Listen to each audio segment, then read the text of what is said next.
Esta presentación tiene como objetivo plantear algunas ideas que surgen de la interpretación del texto de Egan.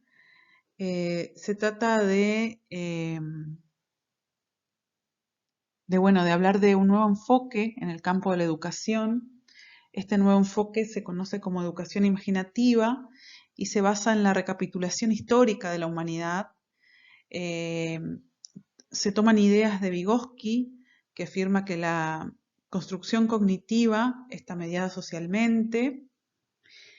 En este nuevo enfoque, Egan propone reemplazar la categoría conocimiento, utilizada habitualmente, por la categoría tipos de comprensión, explicando además que el currículum normalmente impone contenidos a abordar muchas veces desconectados, con predominante uso de la memoria, y que normalmente se está logrando un almacenamiento superficial y un abordaje simple del conocimiento. Entonces, Egan propone revertir esta situación, promoviendo el trabajo a partir de esta nueva categoría que son los tipos de comprensión. Afirma además que los conocimientos más valiosos varían durante la educación de un individuo y están determinados por ese tipo de comprensión o de entendimiento que se vaya estimulando a lo largo de la vida. En este enfoque se utiliza también el concepto de herramienta cognitiva como algo que nos ayuda a resolver problemas, como un instrumento que facilita la ejecución de una acción. Estas herramientas son habilidades del pensamiento construidos por la influencia de lo que vemos y sentimos a lo largo de la vida. Bueno, Hudson, por ejemplo, señala que cada grupo de herramientas cognitivas tienden a promover un punto de vista imaginativo del mundo, y de ahí la conexión con la educación imaginativa, dentro del marco de los tipos de comprensión o tipos de entendimiento. Bueno, volviendo a Vygotsky, estas herramientas cognitivas se relacionan con algo que nos ayuda a resolver problemas, serían un instrumento que facilita la ejecución de una acción. Bueno, son instrumentos mediante los cuales se aprende y su dominio, el dominio de estas herramientas, lleva a cambiar, a que el individuo cambie su visión del mundo.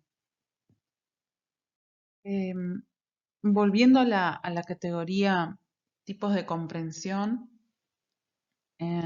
para situarnos, vamos a hablar de 5 tipos. Bueno, la vida se inicia con un tipo de comprensión somática, avanzamos con la comprensión mítica, la romántica, la filosófica y luego la irónica. Y estos tipos de comprensión están asociados bueno, el desarrollo del lenguaje en el individuo. Entonces, la comprensión somática estaría asociada a la fase prelingüística del ser humano. La comprensión mítica está asociada al desarrollo del lenguaje verbal en sus inicios. La comprensión romántica está asociada al lenguaje escrito, al desarrollo del lenguaje escrito. La comprensión filosófica tiene que ver con el uso teórico del lenguaje, donde empiezan a surgir términos muy abstractos y muy específicos que se usan para dar explicaciones de la realidad. Y finalmente la comprensión irónica, que se refiere y está asociada al uso reflexivo del lenguaje. Cada uno de estos tipos de comprensión se desarrollan cada vez que se adquieren las distintas herramientas cognitivas que mencionábamos anteriormente. Para esta exposición nos quedaremos con la categoría de la comprensión filosófica, que está asociada a lo que sería el trabajo en los últimos años de educación media, ¿no? Quinto y sexto bachillerato. Ya que se supone que un individuo que oscila entre los 15 y 20 años estaría desarrollando este tipo de comprensión de la realidad. Profundizando la idea de la comprensión filosófica, podemos decir que durante el desarrollo de esta comprensión, de este tipo de comprensión, el lenguaje del individuo se vuelve más teórico. Y en palabras de Egan, justamente la característica esencial de este tipo de comprensión es justamente un pensamiento teórico sistemático y una creencia insistente en que la verdad solo se puede expresar en sus términos. O sea, realmente acá surge la idea de que la realidad se puede explicar en base a una verdad, digamos, absoluta, ¿no? Esto está muy asociado a la idea del desarrollo de la ciencia. El individuo busca dar una explicación general a todo lo que sucede en su mundo, en su realidad. Comprende el mundo desde la teoría y esa teoría sería una gran idea que permite dar sentido a todo. O sea, todo empieza a tener sentido a partir de esa explicación teórica sistemática. Egan sostiene además que el desarrollo de la comprensión filosófica solo se da cuando las personas ya se encuentran habituadas a determinado lenguaje. Un lenguaje más sofisticado de lo habitual y con términos muy abstractos, y que a su vez requiere un tipo particular de comunidad donde se pueda compartir estas ideas con otros. Entonces, acá adquiere sentido el hecho de que los estudiantes puedan elegir una orientación en quinto y una orientación más específica en sexto, porque ese grupo de compañeros de estudiantes como que hablaría un mismo idioma, ¿no? Usarían los mismos términos y se desarrollaría en ese ámbito más específico.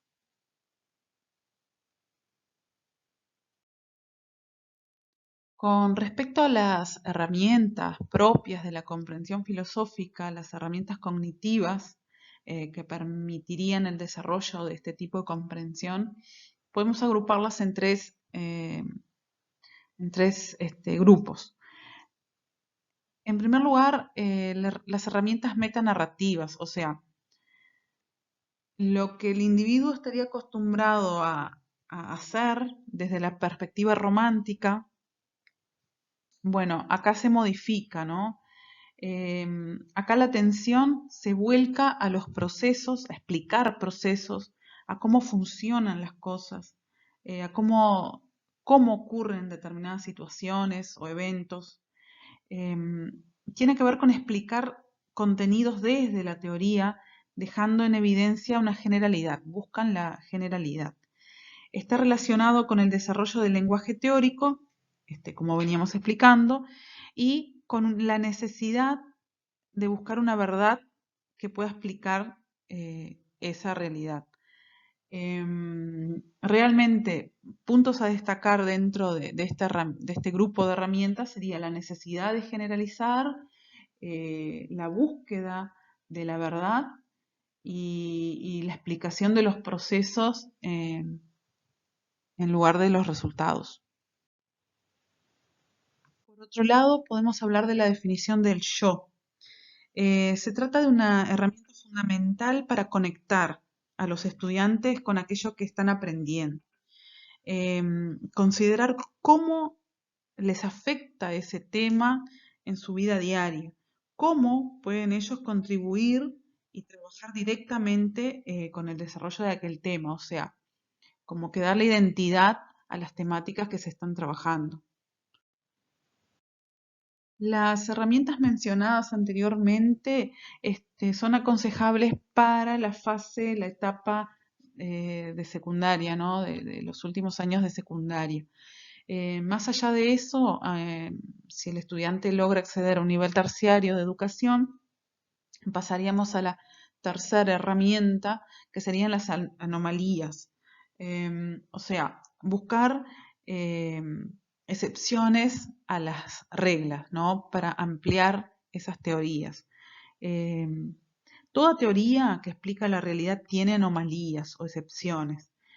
Por más correcto que parezca un paradigma, siempre es posible encontrar algunas incongruencias, algo que no calza o que es necesario mejorar, lo que supone ampliar la teoría de modo que se incorporen esas incongruencias. O sea, estaríamos hablando de teorías alternativas. Eh, que bueno, no las trabajaríamos a nivel secundario, a nivel de educación media. Bien, y la idea aquí es exponer algún ejemplo desde el punto de vista de la química de esta disciplina, y bueno, podemos notar que realmente se tienen en cuenta estas consideraciones a lo largo de los diferentes niveles educativos. Podríamos pensar en un millón de ejemplos con más tiempo, pero creo que los ejemplos que planteo por acá están bastante adecuados. Con respecto a la necesidad de explicar la realidad, de buscar generalidades, de buscar una verdad, de enfocarse en los procesos, podemos notar que en este caso, por ejemplo, en tercer año, se trabaja el tema soluciones.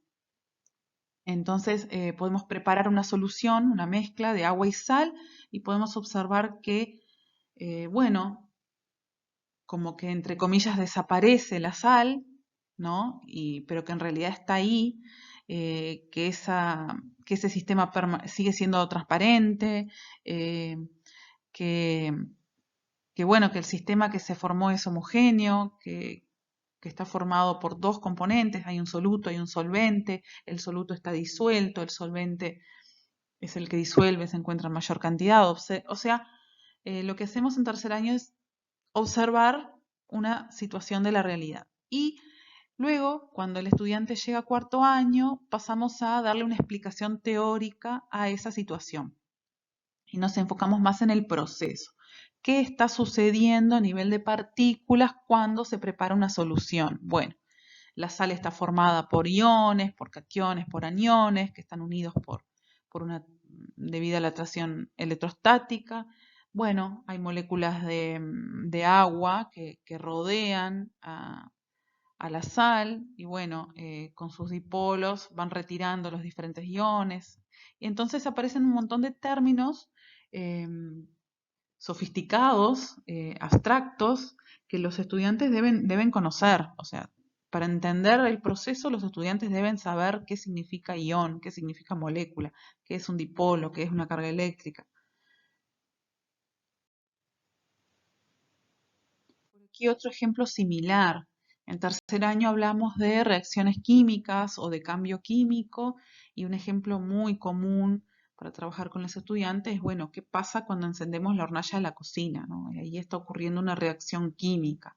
Y bueno, ¿qué sucede durante esa reacción química? Bueno, se libera calor, el gas se gasta a medida que prendemos la hornalla, a medida que pasa el tiempo, se necesita oxígeno, si no hay oxígeno esa llama no se genera, se emite luz, o sea que si está oscuro el lugar se ilumina, y ese estudiante al pasar a cuarto año trabaja el mismo tema a nivel corpuscular desde una perspectiva teórica, ¿no?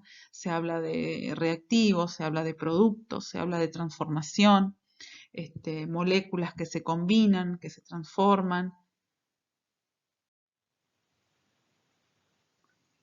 Otra herramienta cognitiva muy útil y necesaria, yo diría que es fundamental para generar una motivación, ¿no? Para engancharlos, es, bueno, se trata de esto de la definición del yo, usar temas de su contexto, de su vida cotidiana, para trabajar contenidos teóricos de la disciplina, ¿no? Entonces podemos hablar de alimentación, cómo se alimentan, qué consumen durante el día, qué les gustaría consumir, qué deberían consumir y bueno, trabajar el concepto de proteína, glúcidos, lípidos o entrar a discusiones más más serias, ¿no? La energía nuclear en Uruguay, ¿sí o no? ¿Sería conveniente? ¿De qué se trata? Y entonces trabajaríamos procesos nucleares, el núcleo atómico, partículas, emisiones, radiactividad. Y bueno, así muchos ejemplos. Podemos hablar de alcoholismo, efectos del alcoholismo, del alcohol del consumo del alcohol en el tránsito. Entonces trabajaríamos este, alcoholes y compuestos orgánicos. Podemos hablar de cambio climático, de la lluvia ácida. Este, bueno, en fin, contextualizar los contenidos desde su realidad para hacerlos más significativos, ¿no? Más y más útiles también. Y bueno, para poder acercar la teoría a su realidad. Y por último, vamos a considerar las herramientas cognitivas que tienen que ver con las teorías alternativas, con las anomalías. La idea acá es ampliar las teorías para que puedan soportar o incluir esas incongruencias eh, o excepciones. Bueno, en el mundo de la química podemos decir que sería muy simple la química si no existieran las excepciones, ¿no? Hay más excepciones en química que regularidades. Pero pienso yo que sería un nivel como para trabajarlo al finalizar educación media y dar una continuidad. Eh, para no generar confusión, ¿no? Lo digo por experiencia que he intentado introducir excepciones a varias reglas en bachillerato y genera mucha confusión. Entonces me parece que en educación media tendríamos que enfocarnos a consolidar conceptos, teorías, desde la idea de verdad y desde esa búsqueda de la certeza que caracteriza esta dimensión y bueno, dejar más bien las anomalías y las teorías alternativas para un nivel universitario. Bueno, acá les dejamos dos ejemplos, ambos ejemplos de temas que se trabajan en quinto, eh, quinto científico y quinto biológico. Hablamos de la distribución de los electrones en un átomo y bueno, hay una serie de reglas para distribuir energéticamente a los electrones dentro del átomo, este, y bueno, surgen excepciones a esa regla. Y lo mismo para los enlaces, ¿no? Se habla de la regla del octeto, como que cada átomo debe completar 8 electrones para lograr una estabilidad, y bueno, resulta que hay átomos que logran esa estabilidad energética sin completar esa regla del octeto. Y ahí serían dos ejemplos de excepciones o de anomalías a la regla general que enseñamos en quinto. Y bueno, esos serían los ejemplos más, más que pude asociar al tema, ¿no? Que pude interpretar y bueno, seguramente podremos dedicarnos más tiempo y expandir estas ideas. Bueno, gracias.